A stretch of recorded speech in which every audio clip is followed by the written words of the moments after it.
प्यारे साथियों नमस्कार। आप सभी का स्वागत है अपने YouTube की ऑनलाइन क्लास में। दोस्तों सबसे पहले जल्दी से जल्दी लाइव जुड़ जाइए। आज दोस्तों हम आर्ट एंड कल्चर से संत एवं संप्रदाय का टॉपिक लेके आए हैं। वैसे ये टॉपिक आमतौर से बहुत बड़ा टॉपिक है, लेकिन हम कोशिश करेंगे कि इसके हर पहलू से अपन टच हो जाए। तो साथियों जल्दी से जल्दी सभी दोस्तों को अपना वीडियो का लिंक शेयर कर दीजिए ताकि अन्य दोस्त भी इस वीडियो को देखने के लिए जुड़ जाए। तो साथियों आज का हमारा टॉपिक है आर्ट एंड कल्चर से संत एवं संप्रदाय। तो दोस्तों जो हमारा टॉपिक स्टार्ट करने से पहले दोस्तों आप सभी से आग्रह है कि जल्दी से जल्दी लिंक को शेयर कर दीजिए और सभी जने थम्स अप कर लीजिए ताकि मैं पढ़ाना स्टार्ट कर सकूं। तो साथियों आज का टॉपिक है हमारा संत एवं संप्रदाय।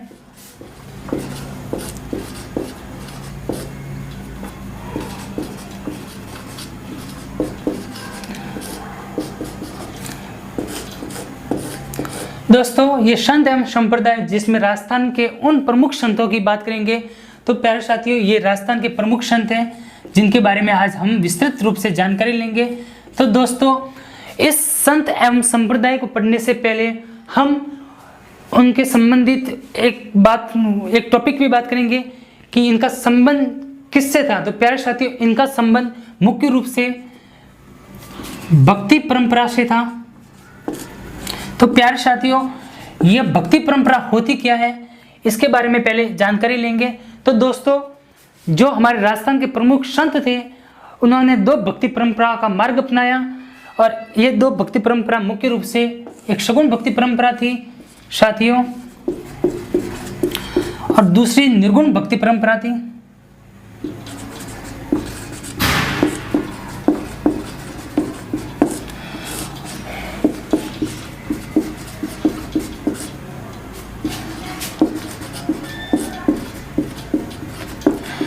दोस्तों ये प्रमुख संत मुख्य रूप से दो मार्ग से थे, एक सगुण भक्ति परंपरा और दूसरा निर्गुण भक्ति परंपरा।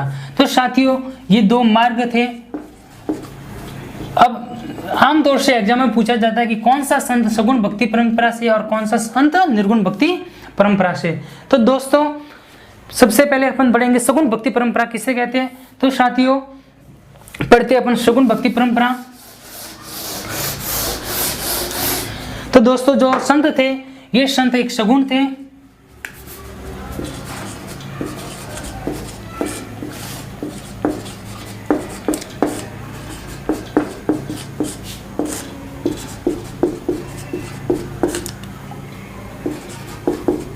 और दूसरा था साथियों निर्गुण मार्ग।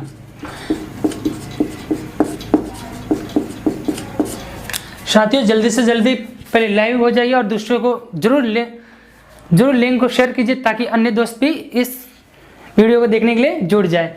तो साथियों जो सगुण थे जिसमें स और गुण, जिसमें गुण और साथियों गुण को अपन बोलते हैं साधन। भक्ति की ऐसी परंपरा जिसमें गुण या साधनों की आवश्यकता होती थी उसे क्या कहते थे सगुण भक्ति परंपरा।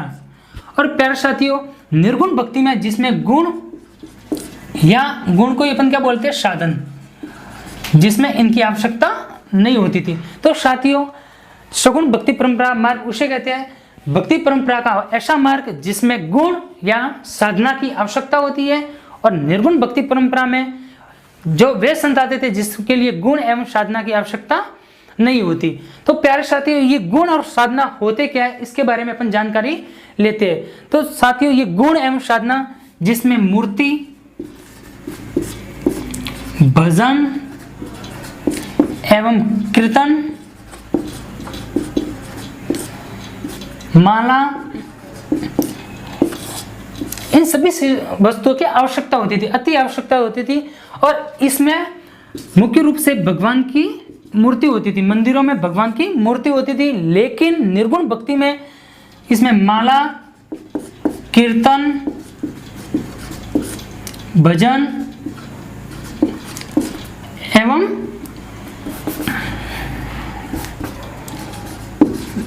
मूर्ति की आवश्यकता प्यारे साथियों नहीं होती थी।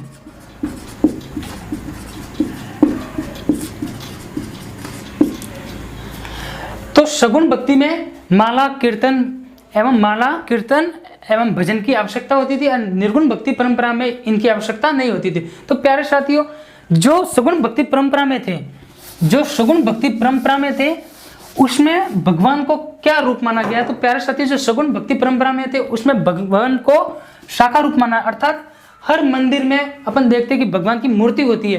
तो जिस मंदिर में भगवान की मूर्ति होती है वहां का संत का संबंध सगुण भक्ति परंपरा से होते हैं। तो आमतौर से अपन देखते हैं कि हर मंदिर में भगवान की मूर्ति होती है। तो प्यारे साथियों, उसमें सगुण भक्ति में भगवान को साकार माना गया है। लेकिन निर्गुण भक्ति परंपरा में भगवान की मूर्ति न होकर उसमें मंदिरों में समाधि होती है। तो प्यारे साथियों, जिसमें समाधि होती है तो उसमें भगवान को साकार न मानकर उन्हें क्या माना जाता है? निराकार माना जाता है। तो दोस्तों, सगुण भक्ति परंपरा में भगवान को साकार माना गया है, जबकि निर्गुण भक्ति परंपरा में दोस्तों भगवान को निराकार माना गया है। तो इनमें क्या पाई जाती है? मूर्तियां पाई जाती है, लेकिन इसमें क्या पाई जाती है प्यारे साथियों? समाधि पाई जाती है। तो सभी को पता चल गया होगा कि जो संत एवं संप्रदाय होते हैं उनके प्रमुख भक्ति परंपरा के जो मार्ग थे वो 2 मार्ग थे। तो प्यारे साथियों, कई तरीके से किसी न किसी एग्जाम में पूछा जाता था कौन सा संत निर्गुण भक्ति परंपरा से संबंधित है और कौन सा संत सगुण भक्ति परंपरा से है। तो प्यारे साथियों, मैंने बता दिया कि जो संत जिसमें गुण साधना की आवश्यकता होती है वह सगुण भक्ति परंपरा से माना गया है, और जिसमें गुण एवं साधना की आवश्यकता नहीं होती उन्हें निर्गुण भक्ति परंपरा के संत माने गए।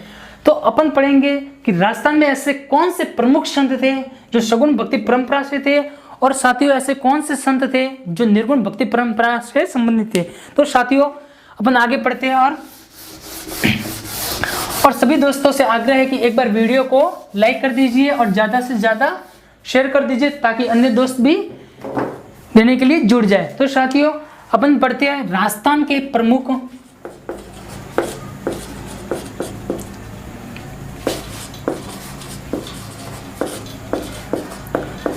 संत। तो प्यारे साथी, पढ़ते राजस्थान के प्रमुख संत। तो राजस्थान के ऐसे कौन से संत थे जो सगुण भक्ति परंपरा से थे और ऐसे कौन से संत थे जो निर्गुण भक्ति परंपरा के थे? तो प्यारे साथियों, पहले पढ़ते सगुण भक्ति परंपरा के संत।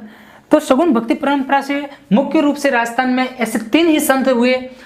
तो उन संतों के बारे में पढ़ते। तो पहले थे जो सगुण के बारे में पढ़ रहे साथियों, तो सगुण भक्ति परंपरा में मुख्यतः 3 ही संत हुए राजस्थान में, बाकी अन्य सभी संत निर्गुण भक्ति परंपरा से थे। तो प्यारे साथियों, पहला संत थे मीराबाई।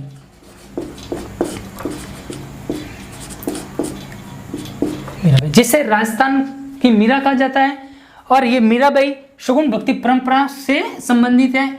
इसी प्रकार गवरीबाई, जिसे बागड़ की मीरा कहा जाता है, यह भी सगुण भक्ति परंपरा से संबंधित है। और साथियों, तीसरे संत की बात करें तो तीसरे संत थे दुर्लभ कवि। तो प्यारे साथियों, जो दुर्लभ कवि थे वो सगुण भक्ति परंपरा से थे। तो प्यारे साथियों, जो अगर एग्जाम में क्वेश्चन आता है कि सगुण भक्ति परंपरा से कौन संबंधित है, तो ऐसे राजस्थान के 3 ही संत थे। जो पहले थी मीराबाई, जो राजस्थान की मीरा कहा जाता है, दूसरी थी गवरीबाई और तीसरे थे संत कवि दुर्लभ। तो प्यारे साथियों, यह नरसिंहा का इसका उपाधि दी गई क्योंकि इन्होंने बांसवाड़ा एवं डूंगरपुर में लोगों की बहुत सी सहायता की थी। तो प्यारे साथियों, यही 3 प्रमुख संत हैं जो राजस्थान के सगुण भक्ति परंपरा से हैं, और इन संतों को अलावा जो सभी अन्य संत हैं वो सभी निर्गुण भक्ति परंपरा से है। तो प्यारे साथियों, अपन पढ़ते निर्गुण भक्ति परंपरा से है, तो अन्य जो सभी संत थे वो निर्गुण भक्ति परंपरा से, तो उनके बारे में अपन जानकारी लेते हैं कि कौन से ऐसे संत थे जो निर्गुण भक्ति परंपरा से थे। तो उसमें बहुत से संत थे, जिसमें जम्बो जी, जसनाथ जी, रामचरण जी एवं रामदास जी। तो अपन लिखते हैं जम्बो जी, जसनाथ जी, पीपा जी, रैदास, धन्ना जी, चरणदास जी,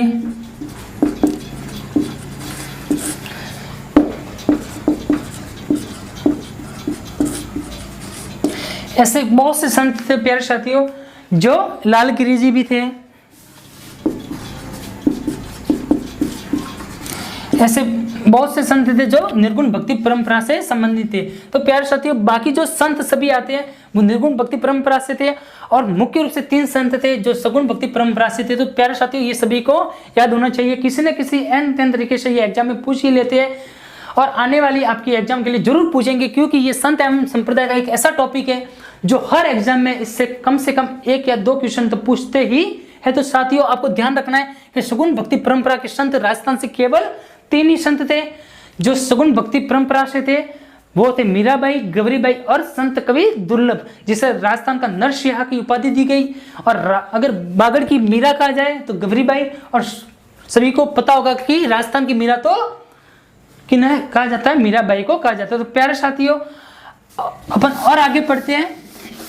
राजस्थान में संप्रदाय की बात करें, अगर राजस्थान में संप्रदाय की बात करें तो मुख्य रूप से 2 संप्रदाय थे, एक शैव संप्रदाय और एक वैष्णव संप्रदाय। तो प्यारे साथियों, अगर संप्रदाय की बात करें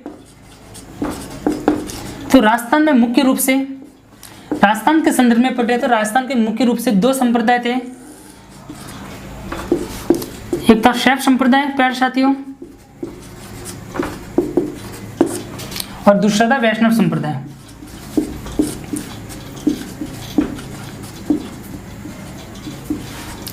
दोस्तों, ये सगुण भक्ति परंपरा से थे। तो हमने देखा है कि मंदिरों में किसी न किसी रूप से शिव की मूर्ति पाई जाती है और विष्णु जी की भी मूर्ति पाई जाती है। तो शैव संप्रदाय में ऐसा संप्रदाय जिसमें शिव भगवान की पूजा की जाती है, उसे शैव संप्रदाय कहा जाता था। अर्थात इसमें शिव पूजा या आराधना, भक्ति परंपरा का वह मार्ग जिसमें शिव पूजा को जोड़ दिया जाता है, उसे शैव संप्रदाय कहते हैं। और प्यारे साथियों को विष्णु संप्रदाय की बात करें तो जिसमें विष्णु पूजा पर जोर दिया जाता है। तो प्यारे साथियों, राजस्थान में शैव संप्रदाय मुख्य रूप से, अगर वैष्णव संप्रदाय की बात करें तो साथियों, वैष्णव संप्रदाय में ऐसे बहुत से संत थे, और ये सभी संत सगुण भक्ति परंपरा से थे। क्योंकि साथियों, सभी को पता है कि विष्णु जी के हर मंदिर में मूर्ति होती है और शिव की भी हर मंदिर में मूर्ति होती है। तो जिसमें मूर्ति होती है वह सगुण भक्ति परंपरा से संबंधित होता है। तो प्यारे साथियों, अगर वैष्णव संप्रदाय की बात करें तो इसमें प्रमुख संत थे रामानुज, साथियों रामानुज थे, निम्बार्काचार्य,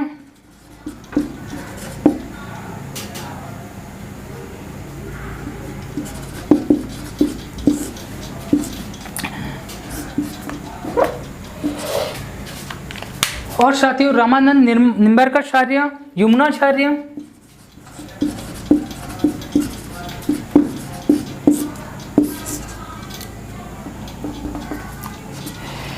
इसी क्रम में और बढ़ते साथियों माधवाचार्य एवं वल्लभाचार्य।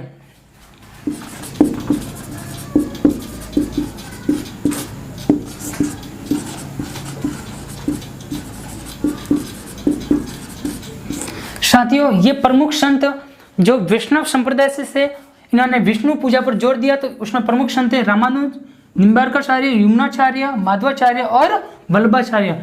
और इसी तरह अगर शिव की बात की जाए तो शिव संप्रदाय में मुख्य रूप से कई शाखा थी जिसके बारे में अपन आगे विस्तृत रूप से जानकारी लेंगे। तो प्यारे साथियों, जो संत थे ये संत सभी सगुण भक्ति परंपरा से संबंधित थे। तो प्यारे साथियों, ये आप अगर स्क्रीनशॉट लेना चाहते हैं तो स्क्रीनशॉट ले लीजिए। फिर आगे अपन बढ़ते हैं, विस्तृत रूप से अन्य संतों के बारे में जानकारी लेंगे। सभी दोस्तों से आग्रह है कि अगर आप इस चैनल पर नए हैं तो चैनल को सब्सक्राइब कर लीजिए और पास की बेल आइकन पर क्लिक कर दीजिए, ताकि आने वाली हर एग्जाम की नोटिफिकेशन एवं हर वीडियो की नोटिफिकेशन आपको प्राप्त हो सके। और एक बार वीडियो को जरूर लाइक कीजिए। तो प्यारे साथियों, अपन अन्य संत की बात करते हैं अब। तो राजस्थान के ऐसे संत जो मिश्रित रूप से थे, जिन्होंने सगुण भक्ति परंपरा को भी अपनाया और निर्गुण भक्ति परंपरा को भी अपनाया। तो राजस्थान में ऐसे कौन से संत थे? तो प्यारे साथियों, यह इंपॉर्टेंट है, तो नोट रूप में आप याद रखना कि ऐसे संत जिन्होंने सगुण एवं निर्गुण भक्ति परंपरा को अपनाया। सगुण प्लस निर्गुण, निर्गुण का मिश्रण रूप से, मिश्रित रूप से प्यारे साथियों। तो राजस्थान में ऐसे प्रमुख 3 ही संत हुए। एक संत थे संत मावजी,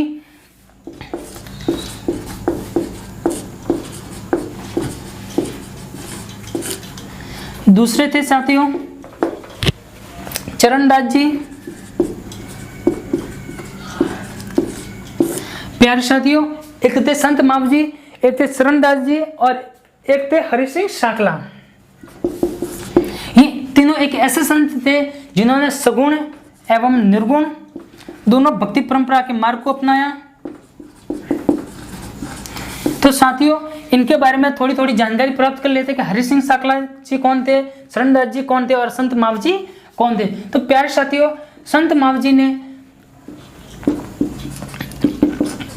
ये राजस्थान के प्रमुख सगुण भक्ति परंपरा एवं निर्गुण भक्ति परंपरा के जो मिश्रित संत थे, जिन्होंने दोनों संत दोनों भक्ति मार्ग को अपनाया। तो प्यारे साथी जो संत मावजी थे इन्होंने राजस्थान में निष्कलन संप्रदाय की, निष्कलन संप्रदाय, तो साथियों ये निष्कलन संप्रदाय की जो स्थापना राजस्थान में, निष्कलन संप्रदाय की स्थापना राजस्थान में संत मावजी ने की थी और इन्हें बागड़ का धनी कहा जाता है। इन्हें बागड़ का धनी, तो प्यारे साथियों इन्हें बागड़ का धनी भी कहा जाता है क्योंकि इनका संबंध बांसवाड़ा डूंगरपुर जिले से था। इसी प्रकार अगर शरणदास जी की बात करें तो इन्होंने शरणदासी संप्रदाय की स्थापना की। प्यारे साथियों तो अगर संत मावजी की बात करें तो इन्होंने राजस्थान में निष्कलन संप्रदाय की स्थापना की एवं शरणदास जी की बात करें तो इन्होंने शरणदासी संप्रदाय की स्थापना की। और हरिराम साकला जी की बात करें तो इन्होंने निरंजनी संप्रदाय की स्थापना की। इन्हें राजस्थान का वाल्मीकि भी कहा जाता है। तो प्यारे साथियों इन्हें राजस्थान का क्या कहा जाता है? वाल्मीकि, राजस्थान का वाल्मीकि।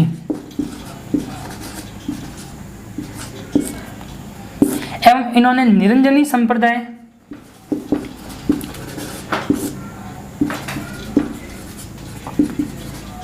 तो दोस्तों आपको ये प्रमुख रूप से इनकी बातें याद रखनी चाहिए कि जो राजस्थान में जो सगुण एवं निर्गुण भक्ति परंपरा के जो संत थे वो मुख्य रूप से 3 संत थे। एक संत थे संत मावजी, दूसरे थे संत शरणदास जी और तीसरे थे हरिराम जी साकला। तो प्यारे साथियों इनके संबंध में अगर बात की जाए कि राजस्थान में इन्होंने कौन से संप्रदाय की स्थापना की, तो इन्होंने राजस्थान में प्रमुख रूप से संत मावजी ने निष्कलन संप्रदाय की स्थापना की और इनका संबंध बागड़ से होने के कारण इनको बागड़ का धनी भी कहा जाता है। एवं शरणदास जी की अगर बात करें तो शरणदास जी ने राजस्थान में शरणदासी संप्रदाय की स्थापना की गई। और हरि सिंह जी साकला की बात करें तो इन्होंने निरंजनी संप्रदाय की स्थापना की और इन्हें राजस्थान का वाल्मीकि भी कहा जाता है। तो प्यारे साथियों यह आप स्क्रीनशॉट ले लीजिए। फिर अपन आगे बढ़ते हैं। सभी दोस्तों से आग्रह है कि एक बार वीडियो को ज़्यादा से ज़्यादा शेयर कर दीजिए एवं लाइक करना ना भूले, क्योंकि लाइक बहुत जन लाइक अभी तक बहुत ही कम आए। तो प्लीज़ अपना अपना एक बार लाइक कर दीजिए। इसी तरह अपन और आगे बढ़ते हैं प्यारे साथियों। तो साथियों इसी क्रम में अपन आगे बढ़ते हैं, शैव संप्रदाय के बारे में पढ़ेंगे अब, क्योंकि जिसमें वैष्णव एवं शैव संप्रदाय ये दोनों संत सगुण भक्ति परंपरा से संबंधित थे। तो साथियों अपन पढ़ते हैं शैव संप्रदाय के बारे में। तो शैव संप्रदाय में दोस्तों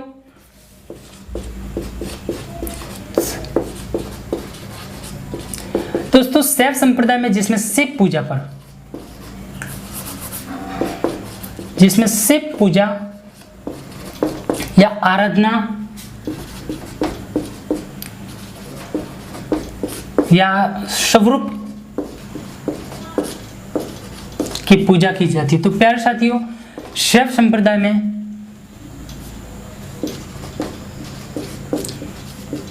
दोस्तों ऐसा संप्रदाय जिसमें शिव पूजा या आराधना या स्वरूप पर जोर दिया जाता है उन्हें अपन शैव संप्रदाय कहते हैं। तो साथियों जो शैव संप्रदाय थे वो 8वीं सदी में, साथियों कौन सी सदी?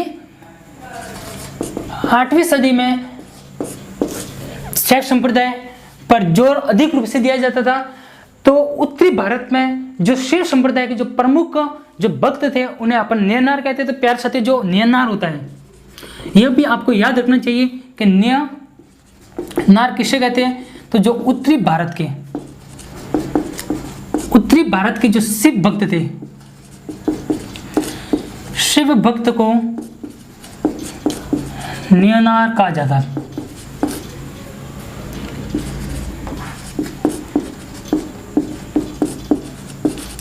तो साथियों शैव संप्रदाय में शिव पूजा पर अधिक जोर दिया जाता था एवं 8वीं सदी में उस समय शिव को अधिक रूप से पूजा जाता था। और उत्तरी भारत में जो शिव के भक्त थे उन्हें अपन नयनार कहते हैं। तो प्यारे साथियों अपन बढ़ते हैं और आगे। तो जो राजस्थान में जो शैव संप्रदाय की जो प्रमुख शाखा थी वो कौन कौन से जो संत थे, वो कौन कौन से संत थे। तो प्यारे साथियों अपन बढ़ते आगे।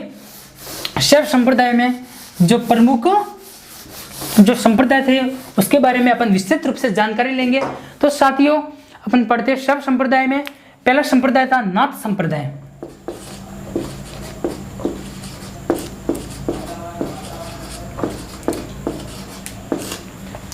तो साथियों पहला संप्रदाय था नाथ संप्रदाय एवं दूसरा संप्रदाय था कपालिक संप्रदाय।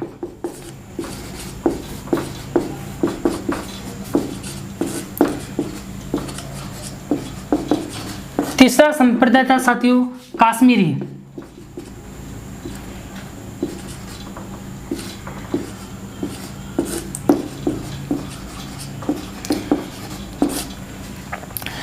साथियों चौथा संप्रदाय था लकुलिश।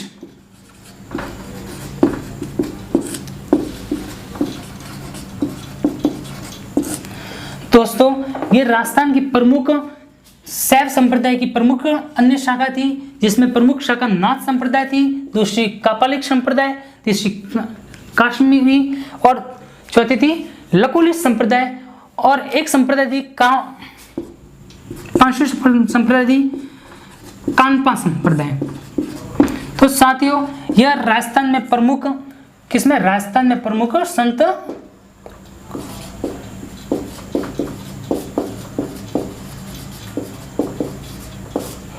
प्यार साथी ये राजस्थान की प्रमुख शैव संप्रदाय थी। तो जिसमें प्रमुख संप्रदाय एक नाथ संप्रदाय, दूसरी थी कपालिक, तीसरी थी काश्मीरी, चौथी थी लकुलिश और पांचवी थी कानपा संप्रदाय। तो प्यारे साथियों इन संप्रदाय के बारे में अपन विस्तृत रूप से जानकारी लेंगे। तो एक एक संप्रदाय के बारे में अपन जानकारी लेंगे। तो दोस्तों अगर आपने वीडियो को लाइक नहीं किया तो एक बार लाइक कर दीजिए। तो दोस्तों अपन पढ़ते आगे नेक्स्ट।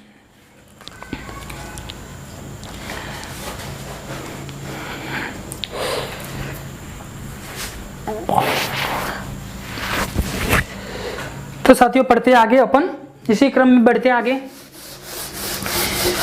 पहले पढ़ते हैं नाथ संप्रदाय। तो साथियों नाथ संप्रदाय का संबंध किससे था, इसके जो प्रवर्तक थे संस्थापक थे वो कौन थे, इनका जो प्रसार किसने किया, इसमें इस संप्रदाय में मुख्य रूप से किस पर जोर दिया जाता था। तो साथियों पहले पढ़ते अपन नाथ संप्रदाय। नाथ संप्रदाय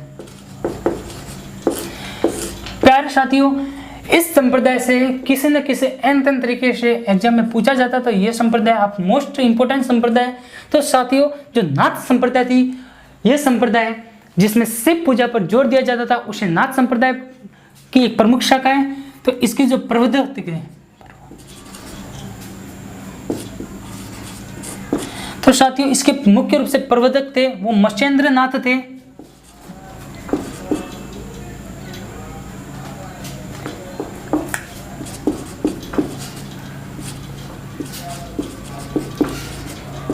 जिन्हें योगिनी नाथ भी कहा जाता है।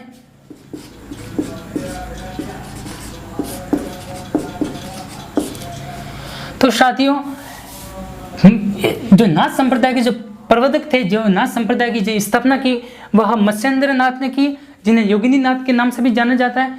और दोस्तों इस नाथ संप्रदाय को हम अवधूत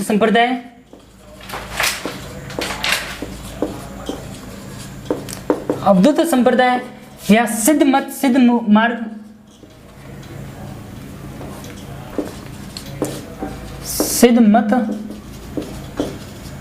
सिद्ध मार्ग संप्रदाय के नाम से भी जाना जाता है। तो प्यारे साथियों, आपको याद रखना है कि जो नाथ संप्रदाय थे उनके अन्य नाम अवधूत संप्रदाय या सिद्ध मत सिद्ध मार्ग संप्रदाय भी कहा जाता है। और इसके जो प्रमुख जो प्रवर्तक थे वो मत्स्येंद्र नाथ थे, जिन्हें योगिनी नाथ भी कहा जाता है। इसी क्रम में अगर बढ़ते हैं प्यारे साथियों, तो अपन इसके नाथ संप्रदाय के बारे में पढ़ने से पहले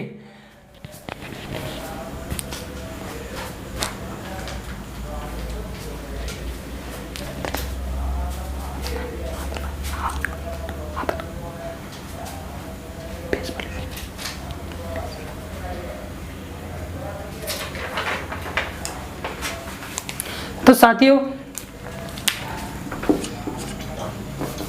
नाथ संप्रदाय में जिस पर जोर दिया जाता था मुख्य रूप से नाथ संप्रदाय में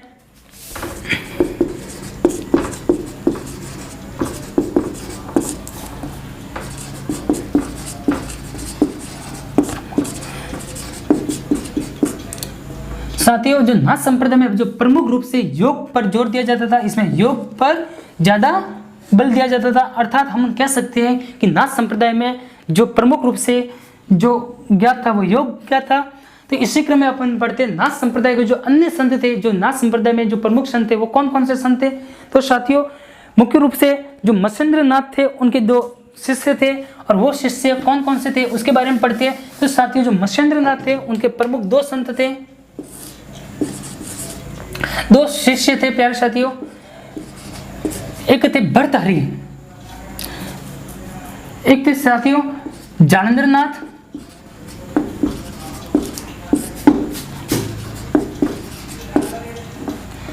और एक थे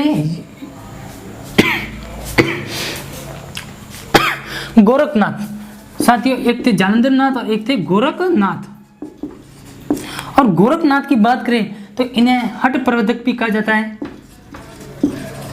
हठ प्रवर्तक के संत के नाम से भी जाना जाता है। तो प्यारे साथियों, ये मत्स्येंद्र नाथ के प्रमुख 2 शिष्य थे, एक गोरखनाथ जी और दूसरे थे जालंधर नाथ जी। और गोरखनाथ जी को हठ प्रवर्तक के संत भी कहा जाता है। ये हठ पूर्वक भगवान को मनाते थे। और गोरखनाथ जी के एक अन्य शिष्य थे जिनका नाम था भर्तहरि, भर्तहरि, जिसकी समाधि अगर समाधि या दूने की बात करें तो यह राजस्थान के सरिस्का जंगल में है। तो अगर प्यारे साथियों, इसके भर्तहरि की दूना या समाधि या दूना, समाधि को दूना भी बोला जाता है। और ये दूना और समाधि ये साथियों सरिस्का के जंगल में है।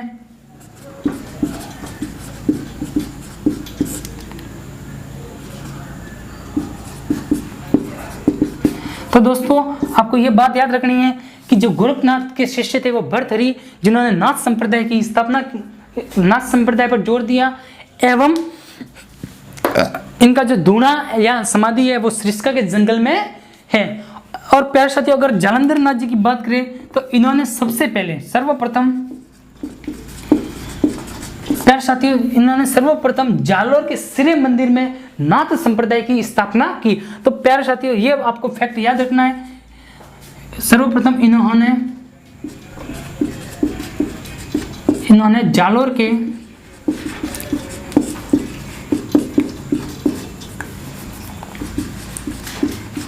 सिरे मंदिर में प्यारे साथियों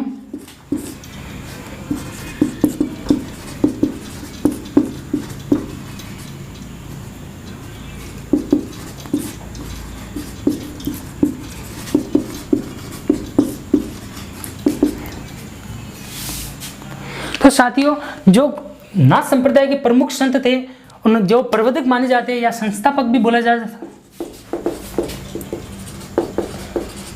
जिन्होंने नाथ संप्रदाय की स्थापना की, वो मत्स्येंद्र नाथ थे, जिन्हें योगिनी नाथ के नाम से भी जाना जाता है।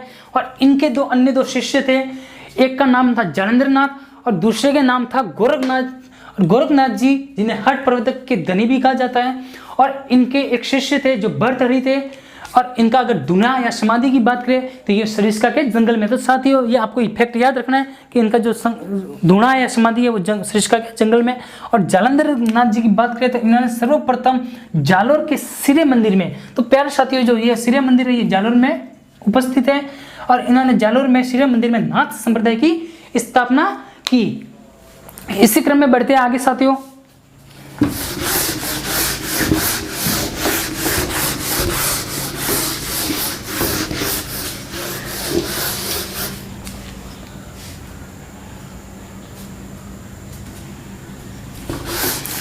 अगर नाथ संप्रदाय में पंथ की बात करें तो साथियों नाथ संप्रदाय में प्रमुख रूप से दो पंथ थे, एक बैरागी पंथ और एक माननाथी पंथ। तो प्यारे साथियों ये दो पंथ थे जिसका नाथ संप्रदाय का प्रचार किया था। तो प्यारे साथियों नाथ संप्रदाय में जो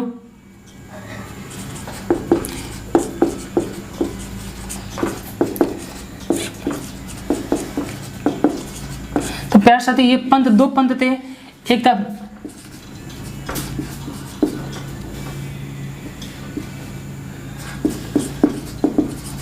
बैराग पंथ और दूसरा था माननाथी पंथ। अगर साथियों अगर माननाथी पंथ की बात करें तो यह जोधपुर के उदय मंदिर में है और यह मंदिर मान सिंह द्वारा